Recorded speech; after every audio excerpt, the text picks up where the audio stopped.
Good morning, everybody. It's Gary Richardson here from 6.6, and thank you all for joining. I see we have 54 people on the stream this morning, and I thought we would take a break from what is probably during the BrightTALK AI sessions around use cases for AI. I thought we would take a slightly different tack this morning and talk about model operations, or in short, ModelOps, keeping AI fit. So what I'm going to do over the next 25 minutes is just have a discussion around the things you need to think about once you've implemented an AI solution to keep that AI solution performing at its peak, as well as all of the operations that you need to start thinking about. Because we see 2019 as the year that AI truly starts to find its way into business process. And as such, we need to start maturing the way in which we manage and bring AI. I think the trend in the marketplace is we're starting to talk about boring AI. And when we talk about boring AI, it's the individual decisions that are made on a day-in, day-out basis. That's not your exciting, cutting-edge AI, but now it's become super critical in order to drive your business forward. So a little bit about 6.6. We are a consulting firm that focuses on emerging technologies such as AI, IoT, and blockchain, as well as digital transformation and helping our clients move to the cloud, and to bring it all into a secure by design wrapper. We have a cybersecurity team that focuses on every cybersecurity need organizations have. So that's the 6.6 overview.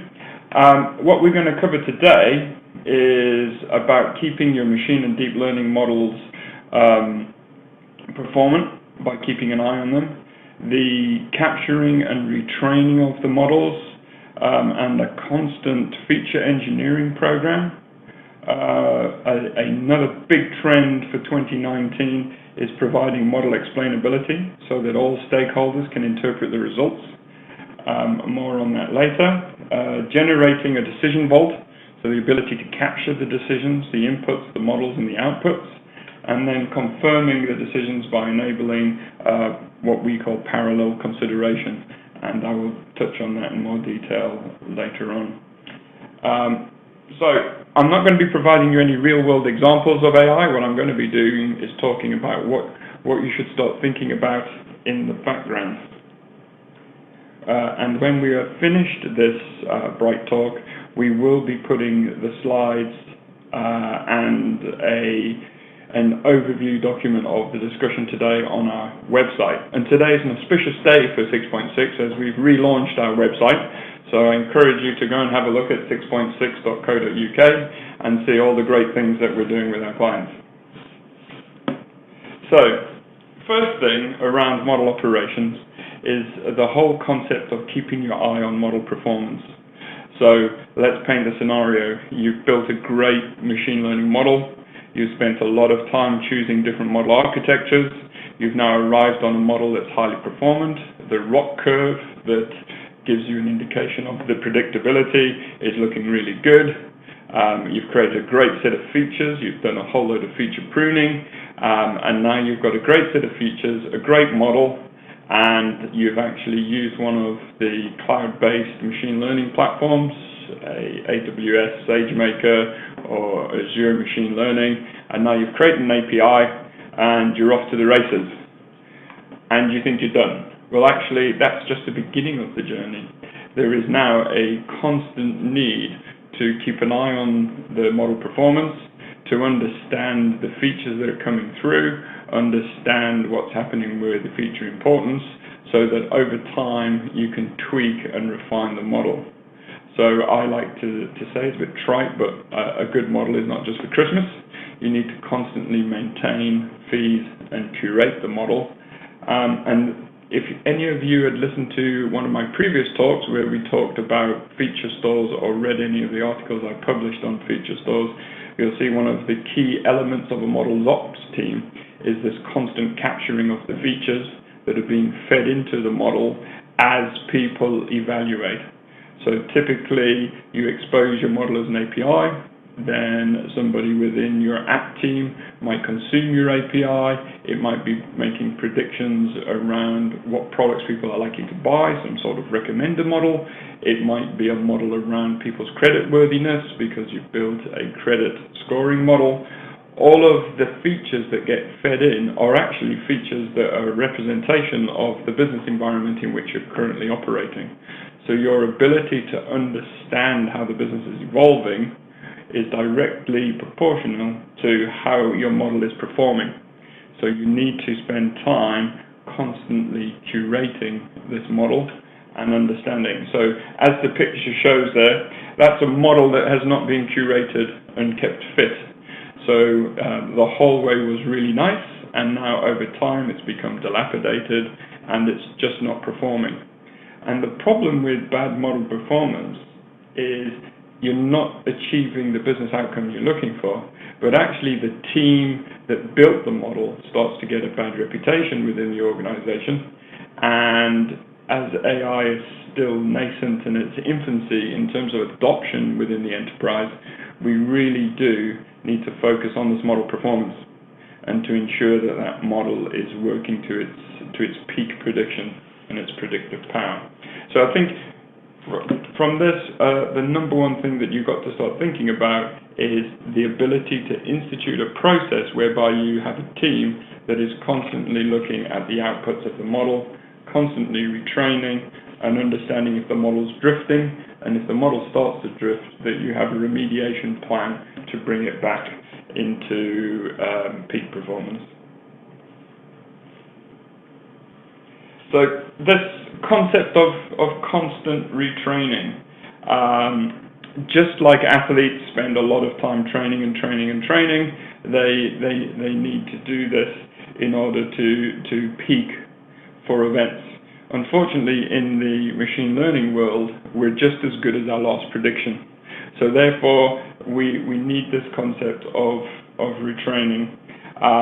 And also being prepared to swap out and swap in different architectures. So as you probably heard throughout the BrightTALK AI series, there is various architectures.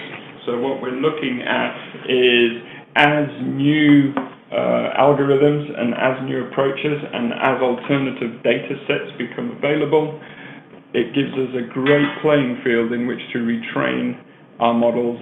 And it also gives us the ability to understand what features are important, how we're going to use this data in order to drive better predictions.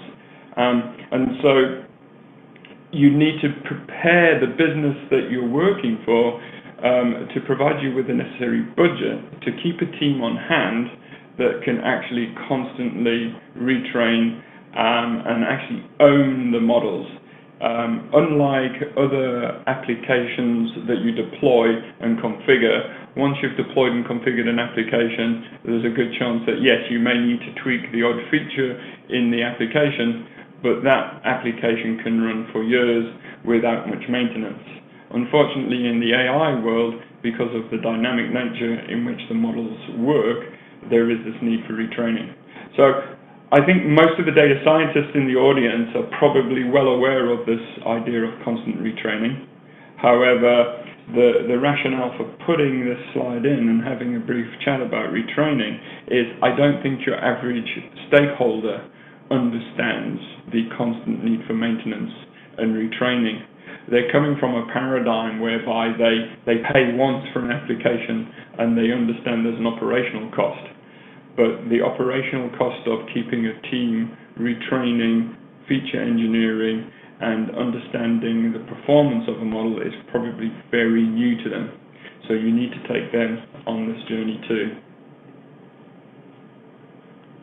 So, as I said, a big trend for 2019 is the concept of explaining the inner workings. And I think we need to reflect on GDPR.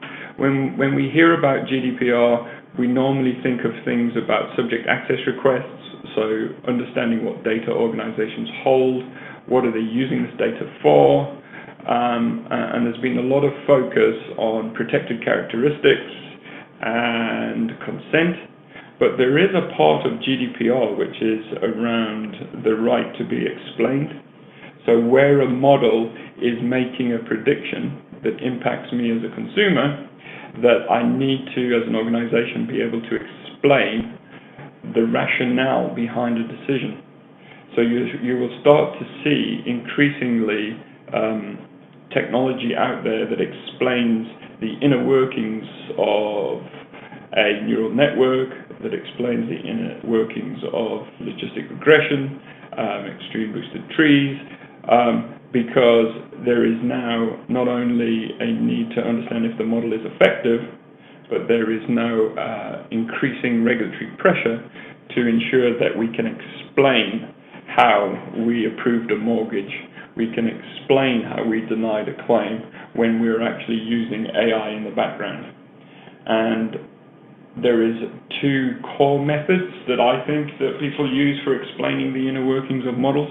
One is to get a really great understanding of the inputs, so understand the data that's flowing through, and then the ability to visualize the way in which the model has made decisions.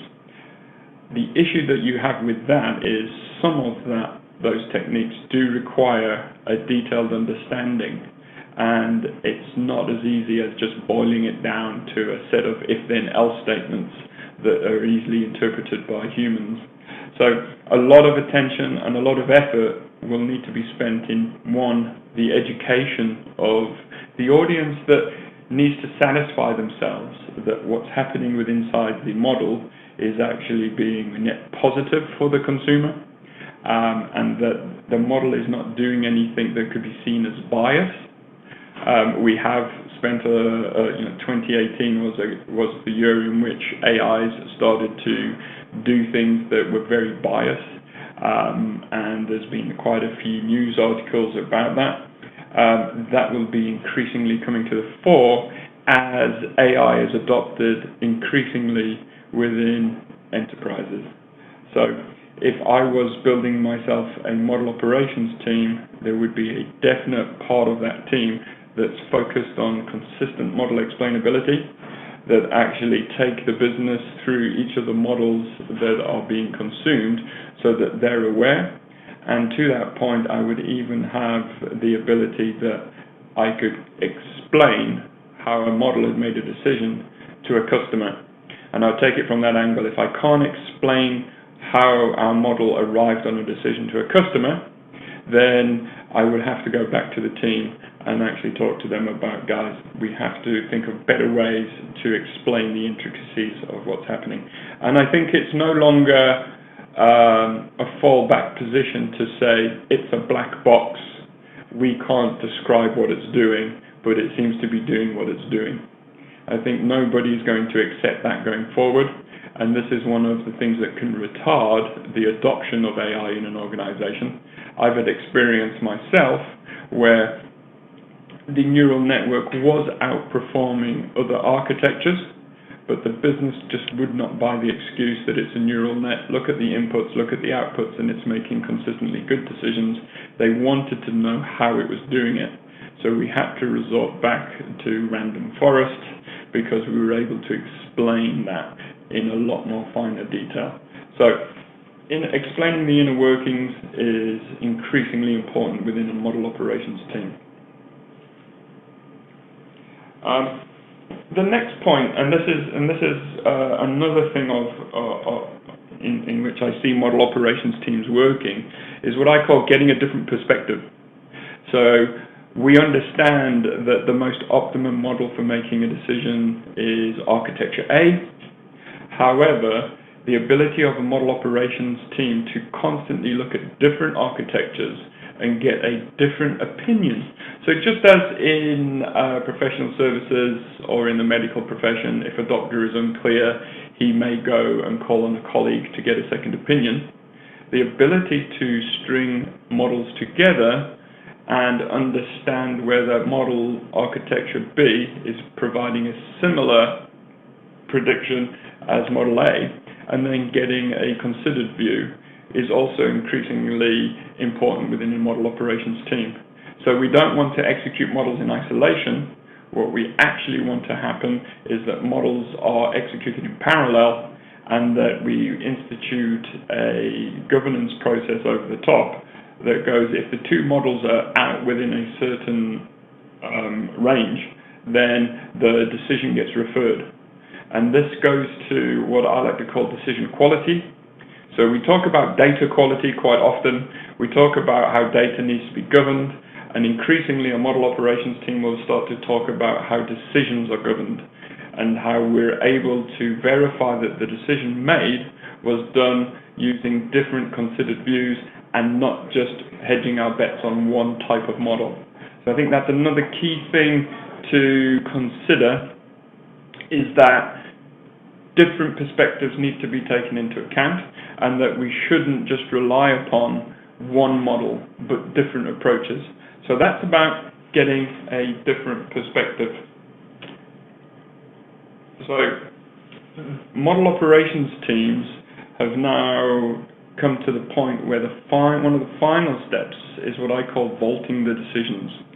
So just like we put money historically in a vault because we wanted to keep it safe, and that at a point in the future we can go and count it or take it out of the vault, and there's a lot of security around this vault, the same idea has to go into the decision-making process. So when I touched on GDPR around the right to explainability, the way in which you do this is to create an immutable store of decisions. So the decision vault brings all the constituent parts together. One, it captures the input. Two, it captures a representation of the model. And three, it captures the final decision. To bring it all together, we need to store those constituent parts in an immutable vault so that we know that it's tamper-proof.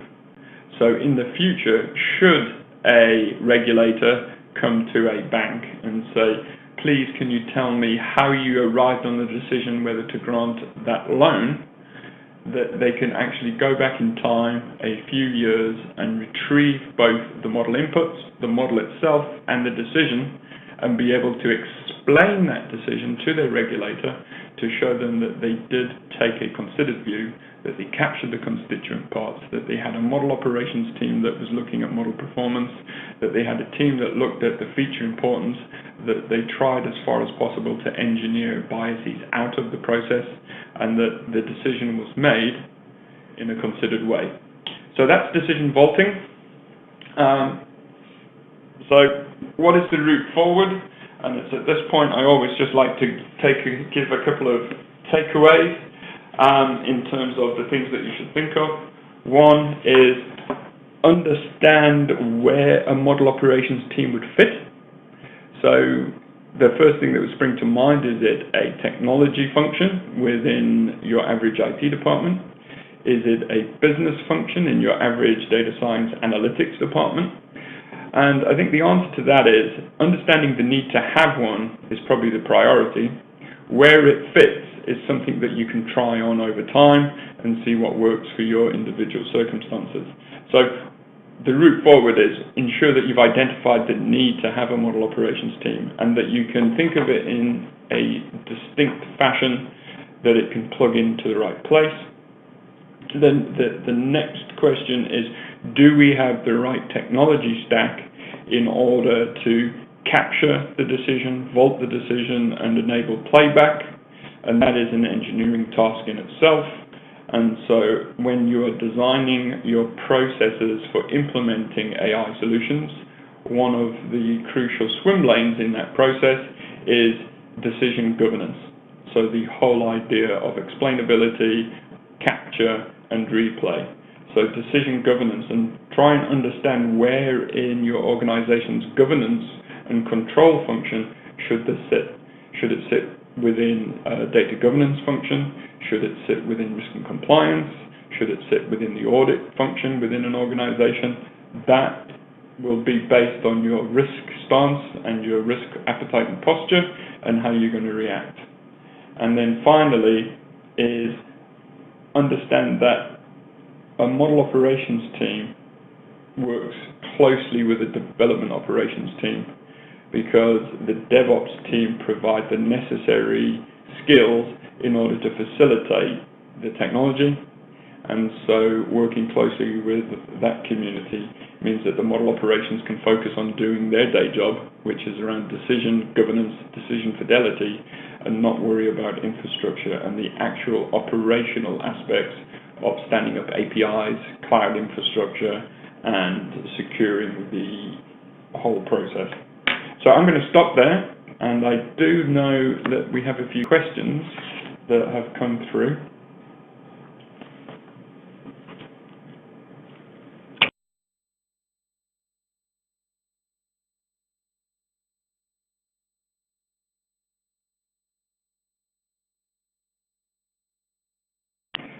Right, we have one question that's come through, and I must have predicted this question because it was one of the last things I touched on when I talked about what is the route forward. It is, what is the relationship between ModelOps and DevOps, and do they overlap? So I would say there is a certain amount of overlap. The rationale behind the overlap is we have moved on in technology that we are specialized in what we do.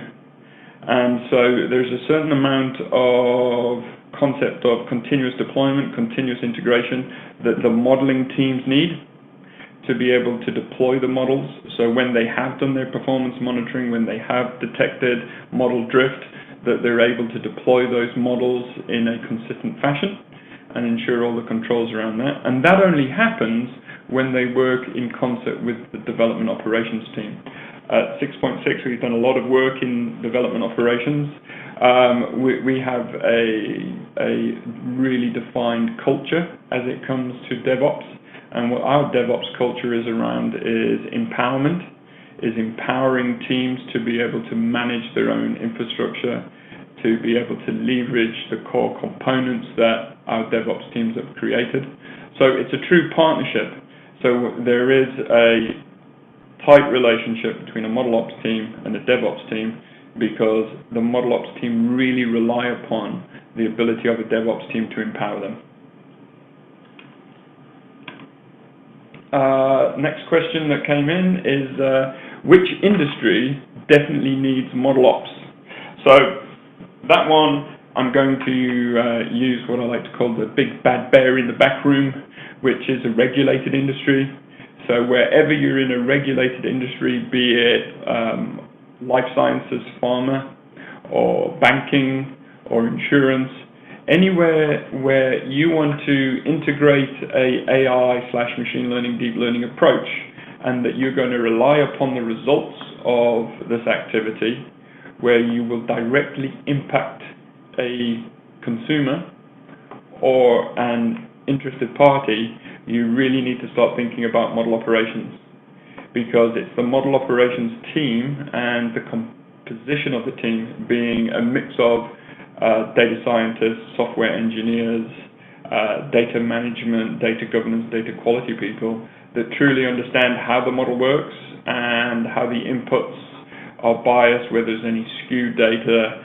So they really understand what's happening under the hood, and therefore they're in the best place to react to a regulated environment.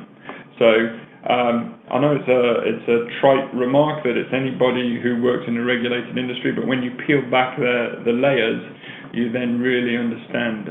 I've had experience of deploying machine learning models in banking, and there are standards, and you need to get the regulators on board, and a huge amount of our time was spent convincing the regulator that the model was performing as per design, and back testing the model and demonstrating that it was all working. We have another question from the audience, which is the best approach to use AI?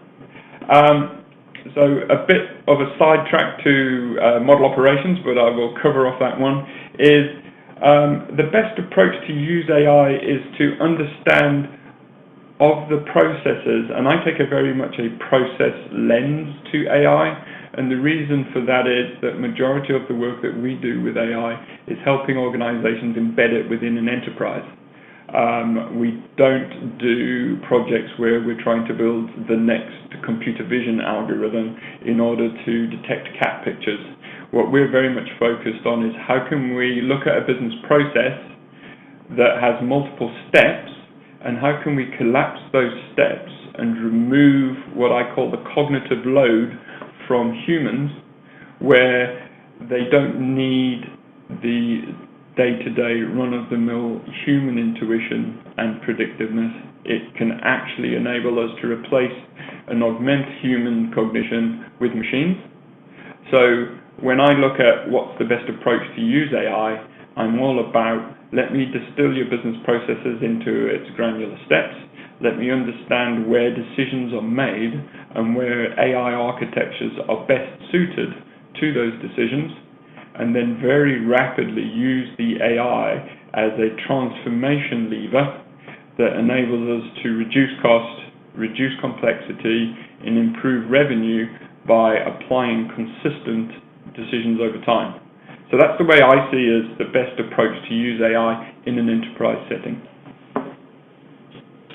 So thanks for your time. I said we would be talking for about half an hour. We're 27 minutes in now. I hope you got something out of it. I hope I've given you a few ideas to start thinking about how you could start your own model operations journey. So if you do have any questions or want to get in touch and have a more in-depth discussion, feel free to reach out to me. I've just put up the last slide, which has my contact details, so you can easily get hold of me at gary.richardson@6.6.co.uk.